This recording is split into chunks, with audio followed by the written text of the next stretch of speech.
फंस गए हैं और टेररिस्ट एक्टिविटीज चल रही है। अमेरिकन एम्बेसडर मुझे मिले थे तो मैंने उनको सवाल पूछा था कि पहले आप बताइए कि आपका जो 11 सितंबर का 9 साल पहले हुआ था उसके बाद एक भी आतंकवादी घटना आपके देश में नहीं हुई है और हमारे यहाँ तो सिलसिला चालू है और आप हमको शांति की मार्गदर्शन करके हम पाकिस्तान के साथ बात करने के लिए कहते हो। पहले ये क्रॉस बॉर्डर टेररिज्म पाकिस्तान को रोकने के लिए क्यों नहीं बोलते हो?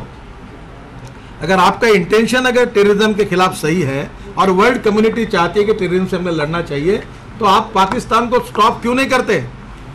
ये जो मुंबई में पड़ी हुई डेड बॉडी है कहाँ की है, कौन से गांव की है, पता चला है? ये कसाब कौन से गांव में रहता है, पता चला है?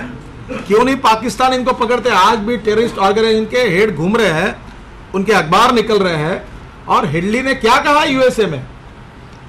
हेडली ने कहा है कि आईएसआई के मेजर्स, हेडली ने किए हुए जवाब को जो बताया गया है उसमें काफी बातें सामने आई कि इसमें पाकिस्तानी मिलिट्री का भी आतंकवादी संगठनों के साथ संबंध है। मैं नहीं कह रहा हूं, हेडली कह रहा। इसके बावजूद हमारी सरकार की नीति है कि हमारे विदेश मंत्री वहां गए और पीट कर वापस आए, अपमानित होकर वापस आए। और मुझे लगता है कि this is a very serious concern for the country. Gujarat government is chosen for a different hostile treatment by some of the human right activist and by the central government. The very interests which want the Sohrabuddin case accused to be are fighting cases to get reprieve for terrorists.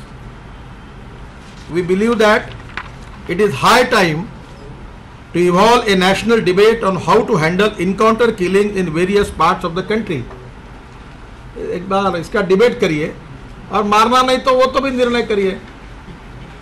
हमारे police वाले भी शांतता का banner लेके अपने साथ एक तरफ स्टेनगन और एक तरफ शांति का संदेश लेकर घूमेंगे टेररिस्ट के साथ, ऐसा करेंगे। Let we have some policy for it. Our country needs a high debate on it and a policy for that. Now the Israj Jahan case, it is one of the interesting case. Already I have given one news item from Times of India to you also. Kindly go to it and just try to understand what is going on in the country. Israq Jahan case, the startling facts disclosed by David Coleman Headley about Rat Jahan, who was killed in encounter by the Gujarat police, clearly proves what the motives of the central government and the human rights activists who are targeting the Gujarat government in several cases and also in the Sohrabuddin case.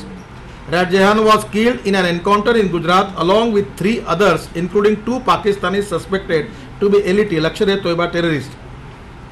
Now doubts are being cast on the encounter and CBI investigation is being demanded. The very conduct of the central government in this case bears testimony to what its intentions are in the Sohrabuddin. First, the central government, this is very interesting case. In the Supreme Court, first the central government filed affidavits saying that Jahan and her accomplices were LET